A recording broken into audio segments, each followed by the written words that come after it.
예, 요한복음 21장은요.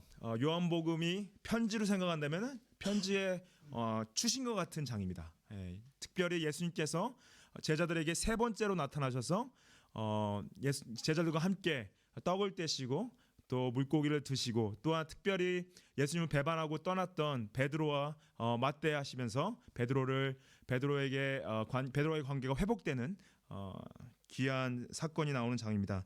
특별히 오늘 부활주를 맞아서 요한복음 21장을 통해서 부활의 의미, 예수님의 부활의 의미를 세 가지 정도 우리가 생각해 보기 원합니다. 첫 번째로 예수님의 부활은 사실입니다. The resurrection of Jesus Christ is fact. 예. 21장 1절에 보시면은 그 후에 예수께서 디베라 호수에서 또 제자들에게 자기를 나타내셨으니 나타내신 일이 이러하니라 말씀하세요. 디베라 호수는 어디냐면은 갈릴리 호수의 서쪽 해안을 디베라 호수라고 말합니다. 그래서 갈릴리 호수는 예루살렘에서 꽤 떨어져 있습니다. 근데 왜 제자들이 여기 가 있냐? 이 가 있는 이유가 마태복음 28장 10절에 나옵니다. 28장 10절에 보면은 예수님께서 부활하자마자 제자들 처음 맞대하셨을 때 이렇게 말씀하셨어요. 예수께서 이르시되 무서워하지 말라, 가서 내 형제들에게 갈릴리로 가라 하라, 거기서 나를 보리라 하세요. 그래서 이 제자들이 뜬금없이 그 디베라 호수에 가 있는 것이 아니라 예수님께서 이 갈릴리에 오시겠다, 내가 거기서 너희들이 나를 보겠다 하시니까 거기 가서 제자들이 모여 있었습니다. 2절에 보시면요, 그곳에 이제 가서 모여 있던 제자들의 명단이 나옵니다. 21장 2절에 보시면은 시몬 베드로와 디두모라 하는 도마와 갈릴리 가나 사람 나다나엘과 세베대의 아들들과 또 다른 제자 둘이 함께 있더라 말씀하시죠. 여기서 특별히 나다나엘이 좀 자세하게 설명이 나옵니다. 갈릴리 가나 사람 나다나엘. 왜 요한이 이 추신을 쓰면서 갈릴리 가나 사람 나다나엘의 이 배경을 자세하게 설명했냐? 두 가지 의미가 있는데요. 첫 번째는 예수님께서 처음 기적을 베푸신 것 아시죠? 어디서 베푸셨습니까? 가나에서 베푸셨죠. 예. 첫 기적이 뭐였죠? 물을 포도주로 바꿨죠. 예. 그 처음 기적, 가나의 혼인잔치에서 처음 기적을 베푸셨죠. 그리고 지금 예수님께서 하신 가장 큰 기적, 마지막 기적이 무엇인 줄 아십니까? 부활입니다. 그 첫 기적과 마지막 기적을 보이신 그 의미를 가나가 가지고 있습니다. 갈릴리 가나 사람 나다나엘 했을 때는 사람들이 가나, 예수님이 첫 기적을 베푸신 곳이지. 그래서 요한복음 20장 30절에 보시면요, 요한이 이제 이렇게 이 요한복음을 쓴 이유를 이렇게 적습니다. 예수께서 제자들 앞에서 이 책에 기록되지 아니한 다른 표적도 많이 행하셨다 그러죠. 그래서 표적을 많이 행하셨는데 많이 행하신 표적의 첫 번째가 가나의 혼인잔치에서 물을 포도로 바꾸신 거, 그리고 가장 크신, 가장 마지막에 제일 중요한 기적, 부활하신 거죠. 예. 그리고 두 번째 의미는 무엇이냐? 나다나엘과 만나는 장면이 요한복음 1장에 나옵니다. 아시죠? 나다나엘이 무화과 나무 밑에 앉아 있었습니다. 그걸 예수님이 보시지 않았는데 나다나엘을 만나셨는데, 나다나엘아, 네가 무화과 나무 밑에 앉아 있지 않았냐? 그러니까 나다나엘이 뭐라고 고백합니까? 요한복음 1장 49절에 라삐여, 당신은 하나님의 아들이시요 당신은 이스라엘의 임금이로소이다. 예수님의 하나님의 아들 되심, 신성과 예수님의 왕 되심을 나다나엘이 고백합니다. 베드로가 고백하기 전에 예수님께서 나다나엘을 제자로 부르실 때 이 고백을 하게 하셨어요. 그러니까 나다나엘이 가지고 있는 의미가 굉장히 큽니다. 그래서 요한복음 20장 31절에 뭐라 하시냐? 이것을 기록함은 너희로 예수께서 하나님의 아들 그리스도이심을 믿게 하려 함이라 그러잖아요. 나다나엘이 제자로 부르심 받을 때 이미 하나님의 아들이라고 예수님을 고백했습니다. 이 요한복음이 적혀진 목적을, 이것을 너희가 믿는데 무엇을 믿느냐? 예수님이 하나님의 아들로 오심을 믿게 하려 함이라. 예. 그리고 다시 이제 오늘 본문 21장 2절에 가시면은 제자들 리스트, 디베랴 호수에 있던 제자 리스트 중에 또 세베대의 아들들이라는 이름이 나오잖아요. 세베대 아들들 이제 두 명 아시죠? 야고보와 그의 형제 요한입니다. 야고보와 그의 형제 요한이 베드로와 같이 있었는데 마가복음 1장에 보시면요, 어떤 사건이 나옵니까? 베드로와 안드레를 예수님께 제자로 부르신 다음에 그 자리에 같이 있었던 또 세베대의 아들들 야고보와 그 형제 요한을 부릅니다. 마가복음 1장 19절 20절에 세베대 아들 야고보와 그 형제 요한을 보시니 그들도 배에 있어 그물을 깁는데 곧 부르시니 그 아버지 세베대를 품꾼들과 함께 배에 버려두고 예수를 따라갔다 그랬어요. 예. 그래서 세베대의 아들들이 나온 의미도 예수님께서 처음 예수님 부르셨던 그 제자들이 이 베드로와 함께 또 낚시하는 장면이 나옵니다. 3절에 시몬 베드로가 나는 물고기를 잡으러 간다 그래요. 그들이 우리도 함께 가겠다 하고 나가서 배에 올랐으나 그날 밤에 아무것도 잡지 못했다더니 그러죠. 이 베드로가 물고기를 다시 잡으러 간다. 이거는 무슨 의미냐면요. 옛날에 가지고 있던 직업을 버리고 예수님을 따라갔죠. 근데 다시 옛날 직업으로 돌아간다. 이건 무엇이냐? 자신은 예수님을 배반했기 때문에 더 이상 예수님의 제자로서 예수님의 소명을 감당할 수 있는 자격이 없다. 그래서 나는 옛날 직업으로 돌아가겠다. 그런 의미입니다. 근데 더 신기한 것은 같이 있던 제자들이 그래? 그러면 우리도 옛날 직업으로 돌아갈게. 그래서 베드로를 따라갑니다. 근데 보시면 아시다시피 그날 밤에 아무것도 잡지 못한다. 기억하시죠? 처음에 예수님을 만났을 때도 아무것도 잡지 못했던 거 기억하시죠? 예. 이 제자들이 예수님의 어떻게 보면은 처음 예수님의 기적을 본 것은 고기를 잡은 거죠. 예. 누가복음에 나옵니다. 누가복음 5장 4절 6절에 보시면은 말씀 마치시고 시몬에게 이르시되 깊은 데로 가서 그물을 내려 고기를 잡으라 하시죠. 시몬 베드로가 대답하여 이르되 선생님 우리들이 밤이 새도록 수고하였을 때 잡은 것이 없지만은 말씀에 의지하여 내가 그물을 내리리라. 그렇게 하니 고기를 잡는 것이 심히 많아 그물이 찢어졌다 그러죠. 동일한 사건이 나옵니다. 요한복음 21장에 4절에 날이 새어갈 때 예수께서 바닷가에 서셨으나 이들이 고기를 못 잡았죠. 예. 이 21장 4절에 보면은 예수이신 줄을 알지 못한다 그래요. 알지 못하는 이유가 이제 정확하게 나와 있지는 않습니다. 근데 20장 14절에도 동일하게 예수님이 처음 나타나셨을 때 예수님인지 알지 못했다 그래요. 왜 알아보지 못할까에 대한 이유에 있어서 어떤 사람들은 그들이 너무 슬픔 가운데 예수님이 죽으셨기 때문에 슬픔 가운데 잠겨서 못 알아봤을 수도 있다. 아니면은 설마 예수님이 부활하셨을까 의심하는 것일 수도 있다. 아니면은 엠마오에 가는 제자들처럼 일부러 예수님께서 제자들에게 못 알아보게 하신 것 수도 있습니다. 어찌됐든 21장 5절에 보시면요. 예수께서 이르시되 얘들아 너에게 고기가 있느냐? 대답하되 제자들이 없다 하죠. 여기서 이 표현 얘들아 하는 표현이 children이라고 그래요. 아이들아 너에게 고기가 있느냐. 근데 이 표현이 되게 특이한 표현입니다. 왜 다 큰 어른들한테 아이들아 그랬을까요? 예수님께서 이 아이들아 했을 때는 여러 가지 의미가 있지만 첫 번째로는 그 제자들의 예수님을 향한 의존성을 나타냅니다. 또한 제자들이 어떤 미성숙함을 나타낼 수도 있습니다. 하지만 더 특별하게 예수님이 제자들을 향한 애정을 나타냅니다. 아이들아 나의 자녀들아 할 때는 21장 6절에 보시면은 이르시되 그물을 배 오른편에 던지라 그리하면 잡으리라 하시니 이에 던졌더니 물고기가 많아 그물을 들 수가 없다. 그죠? 누가복음 5장의 장면 같았습니다. 이게 이 장면을 제자들이 봤을 때는 처음에 예수님이 제자들을 부르셨을 때 그것을 회상하게 되죠. 그 21장 7절에 예수께서 사랑하시는 그 제자가 베드로에게 이르되 주님이시라 하니 베드로가 벗고 있다가 주님이라 하는 말을 듣고 겉옷을 두른 후에 바다로 뛰어듭니다. 여기 7장에 나오는 예수께서 사랑하는 제자가 누구시죠? 요한이 자신을 예수님께서 사랑하는 제자로 표현합니다. 자기 이름을 안 쓰고 요한이 예수님을 봤습니다. 예수님을 처음 알아봤습니다. 그래서 시몬 베드로한테 예수님이다 그랬어요. 근데 여기서 잘 보시면요. 바닷가에 뛰어드는데 베드로가 옷을 벗고 있다가 옷을 입고 뛰어듭니다. 특이하죠. 대부분 다 사람들이 바다에 뛰어들 때는 입고 있던 옷도 벗고 뛰어들잖아요. 근데 옷을 벗고 있었는데 그냥 뛰어들어도 됐었는데 옷을 입고 뛰어듭니다. 이게 여러 가지 복합적으로 생각해 볼 수 있는데요. 첫 번째로는 물론 예수님을 경외하는 마음으로 옷을 입고 뛰어온 것인 걸 수도 있습니다.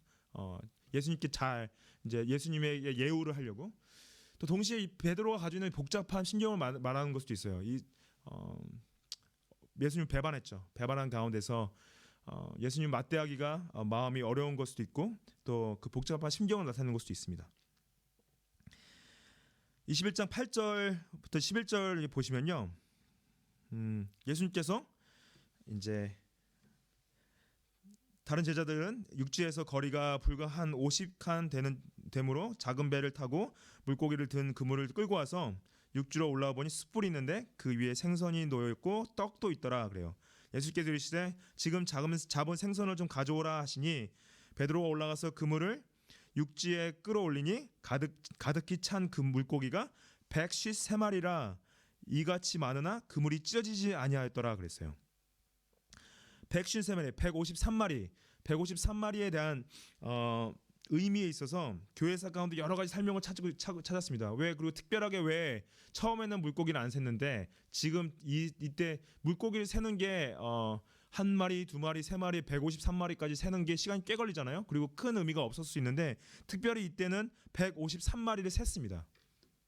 그래서 어떤 사람들은 이 153마리를 수학적으로 풀고 여러 가지 의미를 부여했는데요. 제가 여러 가지 의미를 설명한 걸 봤는데 그렇게 탐탁하게 153마리의 의미를 설명한 것이 없어요. 네. 근데 분명한 거는 제가 보기에는 그래요. 153마리를 셌다는 건 뭐냐? 이 사건이 역사적 사건이었다. 그걸 얘기하는 겁니다. 그리고 21장 12절에 예수께서 이르시되 와서 조반을 먹으라 하시니 제자들이 주님이신 줄 아는 거로 당신이 누구냐 감히 묻는 자가 없더라 그래요. 제자들이 이제 겁나는 거죠. 예수님이 부활하셨는데 부활한 예수님 또 만났어요. 세 번째 만나는 건데 아무도 예수님이시세요? 물어보는 사람 두려운 거죠. 부활하신 예수님 만난 가운데서. 근데 예수님께서 13장에 이 두렵고 떠는 제자들에게 떡을 가져다가 그들에게 주시고 생선도 그와 같이 하시더라 그래요. 여러분 떡과 생선 하면 떠오르는 게 뭐가 있습니까? 요한복음 6장에 어떤 사건이 나오죠? 떡 5개와 생선 2마리로 5,000명을 먹이신 사건이 나옵니다. 제자들이 이 떡과 생선을 봤을 때 그 사건을 회상하게 되죠. 그래서 요한복음 6장 11절에 예수께서 떡을 가져 축사하신 후에 앉아있는 자들에게 나눠주시고 물고기도 그렇게 원대로 주시니라 그랬어요. 14절에 이것은 예수께서 죽은 자 가운데서 살아나신 후에 세 번째로 제자들에게 나타나신 것이라 말씀하셨습니다. 21장은 만들어낸 얘기가 아닙니다. 역사적인 사건이에요. 너무나 생생하게 쓰여져 있습니다. 한 사람 한 사람의 이름이 쓰여져 있었고 누가 무슨 말을 했고 몇 마리의 고기가 잡혔고 어떤 행동을 했고 무엇을 먹었는지가 나와 있고요. 그것이 다 의미가 있었어요. 제자들과 함께 썼던 그 시간들, 제자를 처음 부르시고 함께 떡과 물고기를 떼신 사건들, 각 사람이 만났던 그 장면을 회상할 수밖에 없었습니다. 어떤 분들은요, 예수님이 부활하신 것을 만들어낸 이야기라고 하시는 분들이 계세요. 근데 이 만들어낸 이야기를 하기에는 너무나 많은 사람들의 말을 맞췄어야 됩니다. 특히 초대교회의 이 사복음서 있죠. 마태, 마가, 누가, 요한의 글이 다 쓰여진 상태에서 부활을 목격했던 사람들이 이미 살아 있었습니다. 만약에 이 제자들이 쓴 글들이 거짓을 말했다면은 초대교회에서 이 글들을 사본으로 만들지 않고 이 복음서들을 읽혀지거나 아니면은 돌리지 않았을 거예요.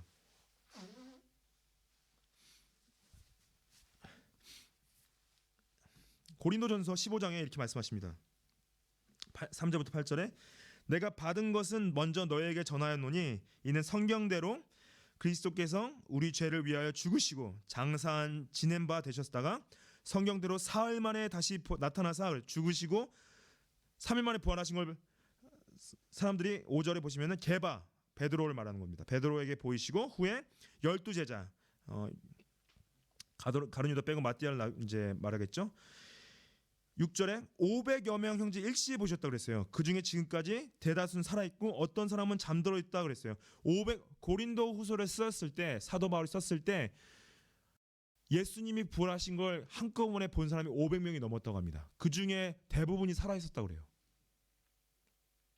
그러면은 이 고린도서를 본 사람들은 그 목격자들, 예, 그냥 증인이 아니라 eyewitnesses, 목격자들이 이것을 증거를 했다는 겁니다. 기독교는요 역사적 사실에 근거한 믿음입니다. 예. 예수님의 부활은요 역사적으로 일어난 사실입니다. 2000년 동안 팩트 체크된, 예, 검증된 사실입니다. 그래서 예수님의 부활이 없으면요 기독교는 있을 수 없습니다. 물론 우리의 믿음은 지식과 이성 위에 있는 믿음이지만은 지식과 이성을 기반으로 한 믿음입니다. 예수님의 부활을 역사적으로 믿을 때, 역사적인 사실이라 믿을 때 우리가 믿음의 시작을 할 수가 있습니다. 그리고 또한 아시죠? 사도행전 1장에서도 예수님이 승천하실 때 제자들이 승천하는 것을 목격합니다. 예수님의 부활과 예수님의 승천하심을 제자들이 보고 그들의 삶이 변화됐습니다. 역사적인 사실을 사실 가운데서 우리 믿음이 자라나고 있습니다. 그 부활하신 예수님을 만나시기를 합니다. 두 번째로요, 예수님의 부활은요 사랑입니다.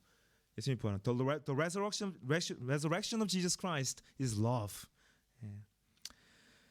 15절부터 17절을 제가 좀 다시 한번 읽어드릴게요. 보시면요, 베드로를 만나는 베다들과 맞대하시는 예수님의 장면이 나옵니다. 그들이 조반을 먹은 후에 예수께서 시몬 베드로에게 이르시되 요한의 아들 시몬아 내가 이 사람들보다 사랑하느냐 하시니 이르되 주님 그러하나이다. 내가 주님을 사랑하는 줄 주님께서 아시나이다. 이르시되 내 어린 양을 먹이라 하시고 또 두 번째 이르시되 요한의 아들 시몬아 내가 나를 사랑하느냐 하시니 이르되 주님 그러하나이다. 내가 주님을 사랑하는 줄 주님께서 아시나이다. 이르시되 내 양을 치라 하시고 세 번째 이르시되 요한의 아들 시몬아 내가 나를 사랑하느냐 하시니 주께서 세 번째 내가 나를 사랑하느냐 하심으로 베드로가 근심하여 이르되 주님 모든 것을 아시오매 내가 주님을 사랑하는 줄을 주님께서 아시나이다. 예수께서 이르시되 내 양을 먹이라 하세요. 왜 똑같은 대화를 세 번이나 반복해서 하실까요? 아시죠? 베드로가 세 번 예수님을 부인합니다. 근데 여기 특별히 예수님께서 베드로를 시몬, 요한의 아들 시몬, 요한의 아들 시몬아 부르시는 것은요 중요한 코드입니다. 이게 무슨 코드냐면은 베드로가 예수님을 어떻게 고백했는지에 대한 코드입니다. 마태복음 16장 17절을 보시면요, 베드로가 예수님을 하나님의 아들이라고 고백합니다. 시몬 베드로가 대답하여 이르시되 주는 그리스도시요 살아계신 하나님의 아들이시니이다. 그래요. 예수께서 대답하여 이르시되 바요나 시몬아 요한의 아들 시몬아 내가 복이 있도다. 이를 내게 알게 한 이는 혈육이 아니요 하늘에 계신 내 아버지시니라. 그래요. 예수님께서 사도 베드로가 예수님 다른 사람들은 예수님 선지자라 그러고 선생님이라 하지만 나는 예수님의 아들이신 걸 믿습니다. 그래서 예수님이 그때 베드로한테 요한의 아들 시몬아 그렇게 부르시는 거예요. 동시에 지금 예수님이 베드로한테 요한의 아들 시몬 하실 때 베드로가 기억합니다. 이 대화를. 내가 예수님을 하나님의 아들이라고 고백했었지. 그리고 세 번 나를 사랑하냐 고백했을 때 베드로가 근심했다. 분명하죠. 근심한 이유는 왜냐하면은 세 번 부인한 게 기억이 났기 때문에. 마태복음 26장에 보시면은 베드로가 대답하여 이르되 모두 주를 버릴지라도 나는 결코 버리지 않겠나이다. 예수께서 이르시되 내가 진실로 내게 이르노니 오늘 밤 닭 울기 전에 내가 세 번 나를 부인하리라. 베드로가 이르되 내가 주와 함께 죽을지언정 주를 부인하지 않겠나이다. 그래요. 예수님 모든 사람이 예수님 버려도요 나는 절대 예수님 버리지 않습니다. 내가 함께 죽을지언정 내가 부인하지 않겠습니다. 이게 뭐? 근데 세 번 부인하잖아요. 내가 너를 사랑하느냐, 내가 이 사람들보다 나를 더 사랑하느냐 할 때 이 대목을 베드로가 기억합니다. 예수님, 내가 그 누구보다 예수님을 더 사랑합니다. 그래서 예수님께서 베드로한테 내가 이 사람들보다 나를 더 사랑하냐 할 때는 이 대화를 기억하게 하는 거죠. 이 베드로의 배반은 무엇을 말하냐? 그 마음 가운데 결국에는 예수님보다 자신을 더 사랑했던 거예요, 베드로가. 말은 그렇게 했지만은 예수님 내가 예수님 사랑합니다. 예수님과 함께 죽겠습니다 했지만은 배반할 그 순간에는 예수님보다 자신을 더 사랑했던 거죠.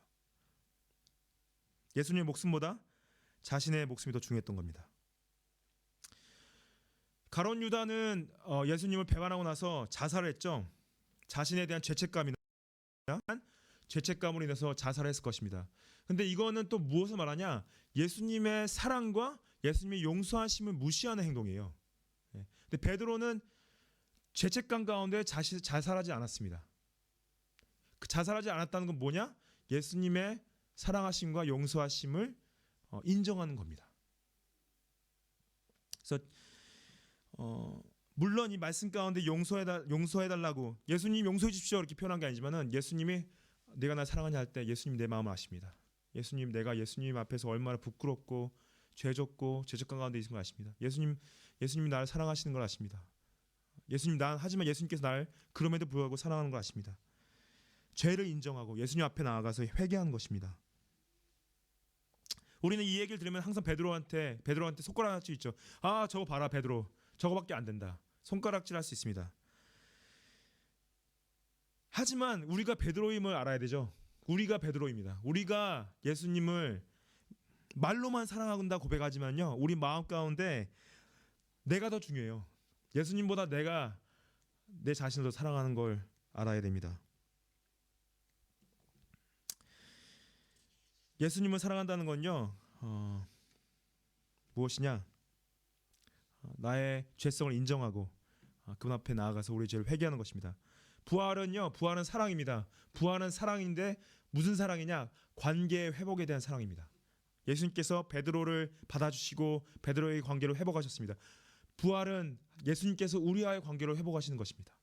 예수님께서 우리의 죄성을 아세요. 나를 더 사랑하는 내 자신의 교만과 나밖에 모르는 나를 아십니다. 그 부활을 통해서 예수님이 사랑을 나타나실 때 우리가 예수님 내가 말로만 나를 예수님 사랑한다 고백하지 않고 정말로 내 중심의 삶에서 예수님의 중심의 삶으로 바뀌기 원합니다. 내 삶의 주인이 내가 아니라 내 삶의 왕이 내가 아니라 예수님이 나의 삶의 주인 나의 왕이 되시기 원합니다. 베드로와 같은 고백을 하는 거죠. 동시에요. 그 예수님이 베드로에게 보여주던 그 사랑으로 우리가 또한 다른 사람들 사랑하는 겁니다. 관계를 회복하는 겁니다. 만약에 우리를 배신했거나 우리에게 상처를 줬거나 우리를 힘들게 했던 분들이 다시 와서 회개하고 내가 함께하기 원한다 할 때 우리가 다시 받아주는 관계의 회복, 안아주는 관계의 회복, 그것을 하는 예수님께서 가르치시는 거예요. 물론 우리가 다시 받아주고 다시 만났다고 회복할 때 두려움이 있죠. 아, 또 이 사람이 나를 배반하면 어떡하지? 또 이 사람이 나를 상처 주면 어떡하지? 또 나를 힘들게 하면 어떡하지? 그럼에도 불구하고요. 예수님의 사랑으로 우리가 만약 이 관계를 회복하기 원한다. 그러면 같이 사랑해야 됩니다. 회복을 해야 됩니다. 그게 예수님의 사랑이에요. 그게 부활의 사랑입니다. 설령 우리가 그래요. 우리가 예수님 사랑한다지만 매일매일 예수님을 배반하고 있습니다. 매일매일 예수님을 실망시키고 있고요. 매일매일 예수님과 떨어져 있습니다. 하지만 예수님께 다시 나아갈 때 예수님이 다시 받아주시죠. 똑같습니다. 우리가 그 관계의 회복을 가지고 다른 사람들을 사랑하는 것이 부활의 사랑이자 부활의 회복입니다. 예수님의 그 부활의 사랑으로 여러분들 마음 가운데 그 희생적 사랑이 채워지시기를 축복합니다. 마지막으로 예수님의 부활은요 사명입니다. 사명. Resurrection of Jesus Christ, His mission. 17절 다시 보시면요. 15절부터 11절에 예수님께서 반복적으로 말씀하신 게 또 뭐가 있죠? 베드로한테 내 양을 먹이라 하시죠. 내 양을 치라. 내 양을 먹이라. 이게 무슨 의미냐면요. 이 양이 교회를 말합니다. 교회. 예수님의 백성들. 요한복음 10장 27절 28절 내 양은 내 음성을 들으며 나는 그들을 알며 그들은 나를 따르리니라. 내가 그들에게 영생을 주노니 영원히 멸망하지 아니할 것이요 또 그들을 내 손에서 빼앗을 자가 없느니라 그랬어요. 예수님의 양들은요 예수님의 음성을 듣는다고 합니다. 그리고 예수님께서 그 누구에게도 자신의 양들 뺏기지 않는데요. 그 양들을 치라. 베드로에게 말할 때는 뭐냐? 예수님을 배반했던 베드로가요, 제자들 앞에서 이제 쓸 자리가 없었습니다. 물론 제자들도 다 같이 배반했죠. 더 이상 어떤 하나님의 교회를 이끌 그 리더로서의 자격이 없어 보였어요. 여러분들 생각해 보십시오. 그렇게 큰 잘못을 했는데 어떻게 다시 교회 리더로 세울 수 있겠습니까? 근데 내 양을 먹이라, 내 양을 치라 할 때는요, 뭐냐? 제 신임. 내가 너를 나의 교회의 리더로 다시 세우기 원한다. 내 양을 치라. 사명의 회복입니다. 관계의 회복 가운데 사명의 회복. 부활은 무엇이냐? 배반한 베드로가 초대교회 가운데 리더로서 다시 섬길 수 있게 재신임한 사명을 다시 주시는 사건입니다. 제자들이 베드로를 나중에 따르잖아요. 초대교회 리더로서. 그게 어떻게 가능했냐? 이 사건이 있었기 때문에 가능한 거예요. 예수님께서 베드로를 재신임하시고 다시 사명을 주신 이 사건. 21장 18절 보십시오. 내가 진실로 진실로 내게 이르노니 내가 젊어서는 스스로 띠띠우고 원하는 곳으로 다녔거니와 늙어서는 내 팔을 벌리리니 남이 내게 띠띠우고 원하지 않는 곳으로 데려가리라 하실 때, 내 팔을 벌리리라 하시는 게, 내 팔을 벌리가 뭐냐면요, 십자가에 네가 달려 죽을 것이다 말씀하시는 거예요. 그 결국 복음의 사역을 위해서 열심히 사역하다가 붙잡혀서 베드로가 순교하게 됩니다. 그리고 초대교회 역사가들에 따르면은 베드로가 그냥 십자가에 달린 것이 아니라 거꾸로 달리게 됨을 말합니다. 그래서 요한복음 21장 19절에 이 말씀을 하시면 베드로가 어떠한 죽음으로 하나님께 영광을 돌릴 것을 가리키심이로라 하시죠. 그리고 이 말씀을 하시고 베드로에게 이르시되 나를 따르라 하세요. 나를 따르라. 이걸 언제 말씀하십니까? 베드로를 처음 만나셨을 때 하신 말씀이 나를 따르였고요. 베드로에게 재신임하시고 다시 세워졌을 때 나를 따르라. 똑같은 말씀하십니다. 나를 따르라. 너의 십자가를 지고 너를 부인하고 나를 따르라. 제자도죠. 근데 보십시오. 예수님께서 베드로에게 너 나를 따르면은 너는 이제 죽을 수밖에 없어. 그렇지? 근데 베드로가 흔쾌히 당연히 따릅니다. 왜 그러세요? 완전히 삶이 360도 바뀐 거예요. 베드로가 부활 전에 따르던 예수님과 부활 후에 따르던 예수님은 질이 다릅니다. 어떻게 질이 다릅니까? 죽음을 이기신 걸 본 거예요. 제자들이 그전에는 예수님을 배신하고 예수님이 십자가에 죽음 봤을 때는 다 떠나갔지만은 부활을 본 제자들은요, 끝까지 목숨을 바쳐 예수님을 섬겼습니다. 부활한 예수님을 본 사람들은요, 완전히 삶이 뒤집어져요. 순식간에, 순간적으로 삶의 가치가 바뀝니다. 전에 좋았던 것들이 더 이상 좋아 보이지 않아요. 전에 가치 있던 것들이 더 이상 가치 있지 않습니다. 부활을 목격한 사람들은요, 삶의 목적과 의미와 방향이 완전히 뒤집어집니다. 그리고 부활한 예수님을 본 사람들은 가만히 있지 않았어요. 주님이 명령하신 것을 수행하기 위해 목숨을 걸었습니다. 그리고 사람들이 말하죠. 이해를 못해요. 너 왜 이렇게 멍청하게 살아? 왜 그걸 다 포기하고 왜 그렇게 살아? 왜 그렇게 세상과 다르게 멍청한 짓을 하고 있어? 왜냐하면 부활한 예수님을 봤기 때문에.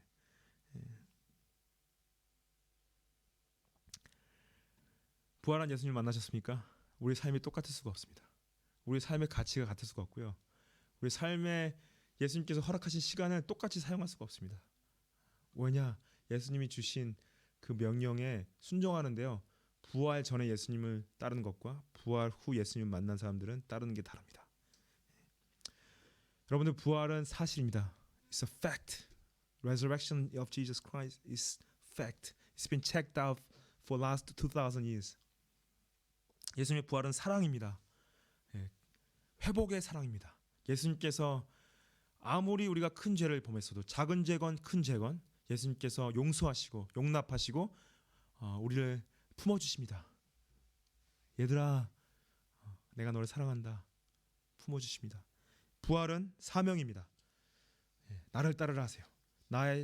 우리 자신의 십자가를 지고 우리 자신을 부인하면서 더 이상 내 삶의 주인이 내가 아니라 예수님이 나의 삶의 주인 되시고 예수님이 나의 삶의 왕 되셔서 예수님을 따라가기 원하십니다. 부활주일 우리가 세 가지 의미를 받습니다. 이 부활하신 예수님을 만나시기를 축복합니다.